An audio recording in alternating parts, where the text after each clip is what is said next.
अस्सलाम वालेकुम नाज़रीन, आप पाकिस्तान टाइम्स ब्यूरो का यूट्यूब और फेसबुक चैनल देख रहे हैं। मैं राव अशरफ हूँ। नाज़रीन, पंजाब की अजब करप्शन की गजब कहानी का स्कैंडल आज हम इस वीडियो में डिस्क्लोज करेंगे। तकरीबन 150 अरब रुपए सुथरा पंजाब के नाम पर मरियम नवाज साहिबा की ये हुकूमत खा चुकी है। ये अवाम का वो पैसा था जिस पर पंजाब हुकूमत बशमूल एस्टेब्लिशमेंट ने डाका डाला है। इस वीडियो में आज हम डिस्क्लोज करेंगे। दूसरी जानिब नाज़रीन, मलिक रियाज को पाकिस्तान की एस्टेब्लिशमेंट की जानिब से क्या ऑफर करवाई गई वो भी हम इस वीडियो में डिस्क्लोज करेंगे।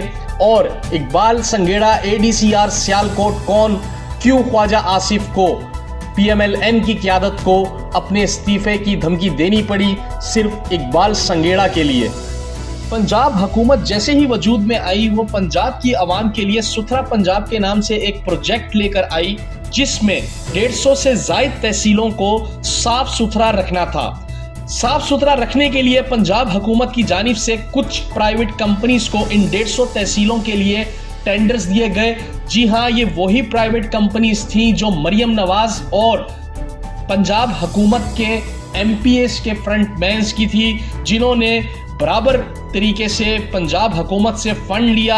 हर एक तहसील को 10 से 12 करोड़ रुपए का फंड जारी किया गया।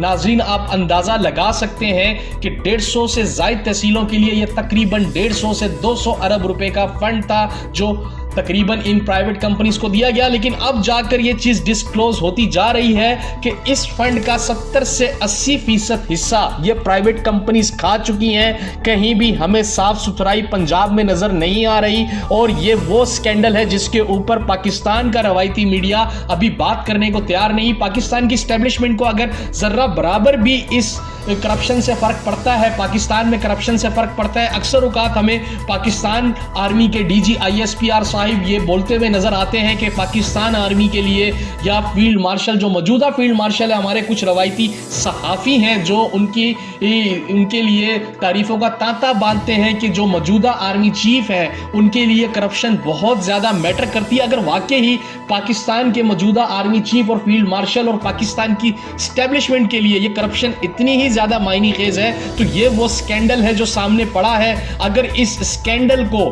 पाकिस्तान की एस्टेब्लिशमेंट देख ले, इस स्कैंडल पे वर्कआउट कर ले, तो पंजाब हुकूमत, मरियम नवाज की ये चोर हुकूमत एक दिन भी सरवाइव नहीं कर सकती पंजाब में। पंजाब हुकूमत की ब्यूरोक्रेसी में जब ये बात आम होना शुरू हुई कि इस फंड का 70 से 80% हिस्सा खा लिया गया है तो मरियम नवाज की जानिब से क्या शानदार इसका इलाज किया गया है। आप ये देखें कि मरियम नवाज साहिबा ने 200 से 5,000 रुपये तक का महीना टैक्स पंजाब को साफ सुथरा रखने के लिए लागू कर दिया है। इसकी इम्प्लीमेंटेशन अगले महीने से पूरे पंजाब में कर दी जाएगी। ये सिर्फ और सिर्फ इसलिए किया गया है कि ये जो अवाम के पैसों पर 150 से 200 अरब रुपए का डाका डाला गया था पंजाब हुकूमत की जानिब से, उसको पूरा किया जा सके। दूसरी जानिब नाजरीन, सियालकोट के ADCR इकबाल संघेड़ा जो आजकल मीडिया की जीनत बने हुए हैं, ये वही ADCR हैं जो ख्वाजा आसिफ साहब के RO हुआ करते थे और ख्वाजा आसिफ साहब को रेहाना डार साहिबा ने 2023 के इलेक्शन में 60,000 वोटों की लीड से हराया था, जिसको इसी RO इकबाल संघेड़ा ने ख़त्म कर ख्वाजा आसिफ की बर्तरी साबित कर दी थी। नाजरीन, ये इकबाल संघेड़ा ख्वाजा आसिफ साहब का बहुत करीबी है। एक निजी सोसाइटी का मामला है जिससे इस इकबाल संघेड़ा ADCR के ऊपर इल्ज़ाम है कि इन्होंने उस निजी सोसाइटी को NOC जारी करने के लिए 20 करोड़ रुपए की रिश्वत जो है वो ली है और उसको यूटिलाइज किया है। नाजरीन, ये एक पूरी चैन है। इसके ऊपर अभी हमारा राब्ता हुआ था सियालकोट के लोकल सहाफ़ियों से। कुछ वहाँ लोकल सहाफ़ी हैं जिनके साथ हमारे अच्छे रवाबते हैं। उन्होंने ये बताया है कि इसमें सिर्फ इकबाल संघेड़ा नहीं बल्कि और भी ख्वाजा आसिफ के इसी तरीके के कुछ गुंडे शामिल हैं जो पूरे सियालकोट को चलाते हैं। इलेक्शंस के दिनों में ख्वाजा आसिफ साहब को फाइनेंस करते हैं, ख्वाजा आसिफ साहब को सपोर्ट करते हैं। और नाजरीन, इतना सब कुछ करने के बावजूद भी आप हालत देखें कि ख्वाजा आसिफ एक औरत से, एक 60 साला औरत से 60,000 की वोटों की लीड से हारे थे, जो इस इकबाल संघेड़ा ने नताइज ख्वाजा आसिफ के हक में किए। आज इकबाल संघेड़ा एंटी करप्शन की रगड़े में आ चुके हैं, एंटी करप्शन उनसे तफ्तीश कर रही है। ख्वाजा आसिफ साहब को ये चीज़ पसंद बिल्कुल नहीं आई। नवाज शरीफ से भी उन्होंने पर्सनली मुलाकात की है इस मामले को लेकर, लेकिन ख्वाजा आसिफ साहब ज़्यादा इसमें कुछ कर नहीं पाए, क्योंकि ये लाडले आरओ हैं ख्वाजा आसिफ साहब के। इन्होंने काफ़ी ज़्यादा सपोर्ट किया था ख्वाजा आसिफ साहब के इलेक्शन को। 2023 का वो इलेक्शन जिसमें ख्वाजा आसिफ साहब हार चुके थे, उसको एक तरफा मोड़कर जितवाया गया था ख्वाजा आसिफ साहब को। उसमें इकबाल संघेड़ा का याद शामिल था। अब तक नाज़रीन इनसे रिकवरी जारी है।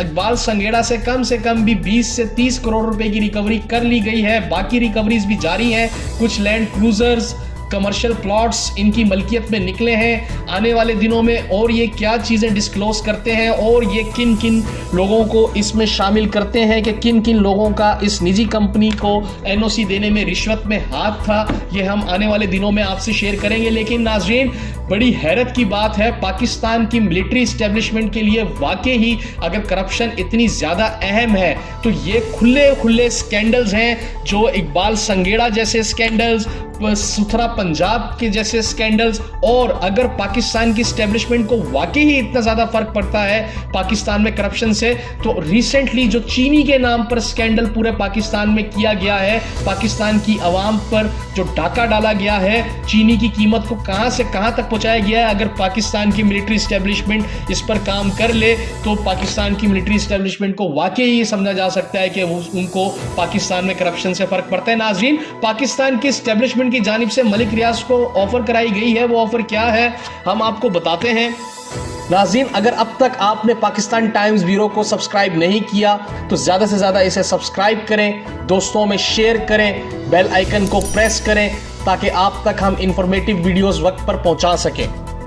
पाकिस्तान की इस्टेब्लिशमेंट की टॉप लीडरशिप और पाकिस्तान मौजूदा हुकूमत की टॉप लीडरशिप, जिसके अंदर पाकिस्तान इस्टेब्लिशमेंट की जानिब से पाकिस्तान के फील्ड मार्शल आसिम मुनीर और DGISI, जबकि पाकिस्तान की पॉलिटिकल लीडरशिप जिसमें शहबाज शरीफ, नवाज शरीफ और आसिफ अली जरदारी, इन सब के नाज़रीन मलिक रियाज से बाज़ाब्ता तौर पर रवाब्ते थे और कंटिन्यूसली ये मलिक रियाज साहब से राब्ते कर रहे हैं। ये उन्हें बहुत बड़ी ऑफ़र्स पेश कर रहे हैं। नाज़रीन जो रिसेंटली एक ऑफ़र मलिक रियाज साहब से जो डिस्कस की गई, एक बहुत ही बड़े सोर्स हैं हमारे जिन्होंने हम तक ये खबर पहुंचाई है, इसका जिक्र नाज़रीन कुछ सहाफ़ी भी कर चुके हैं। कुछ वो सहाफ़ी जिन्हें पाकिस्तान में ब्लॉक कर दिया गया है, जिनके चैनल्स को ब्लॉक कर दिया गया है, नाज़रीन उन्होंने भी इस चीज़ को डिस्कस किया है कि मलिक रियाज को जो ऑफ़र्स पेश की गई हैं उसमें सबसे बड़ी ऑफ़र ये है कि आप पाकिस्तान आकर इमरान खान साहब के ख़िलाफ़ बयान दें और इसके एवज़ हम आपके सारे मामला दुरुस्त कर देते हैं। हमें करप्शन से कोई फ़र्क नहीं पड़ता, आप अपना कारोबार करें, इस मुल्क में करें, इस मुल्क से बाहर करें,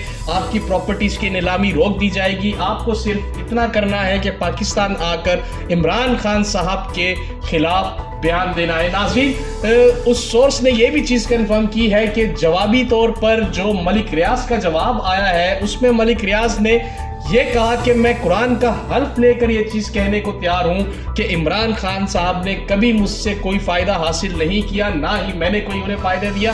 नाज़रीन जवाबी तौर पर इस्टेब्लिशमेंट की जानिब से इसके रिस्पॉन्ड में ये जवाब भी दिया गया है कि हमें मालूम है कि इमरान खान ने आपसे कोई फ़ायदा हासिल नहीं किया, लेकिन हम फिर भी ये चाहते हैं कि आप इमरान खान साहब के ख़िलाफ़ बयान दें। नाज़रीन ये इस्टेब्लिशमेंट और मौजूदा हुकूमत इमरान खान के बोझ में कितनी गिर चुकी है, आप इस चीज़ से अंदाज़ा लगा सकते हैं। नाज़रीन अगर अब तक आप लोगों ने इस चैनल को सब्सक्राइब नहीं किया तो ज़्यादा से ज़्यादा इस चैनल को सब्सक्राइब करें, मेरा और पाकिस्तान टाइम्स ब्यूरो का, और अपना बहुत ज़्यादा ख्याल रखिएगा। मिलते हैं नेक्स्ट वीडियो में, तब तक के लिए मुझे इजाज़त दीजिए। अल्लाह हाफिज़।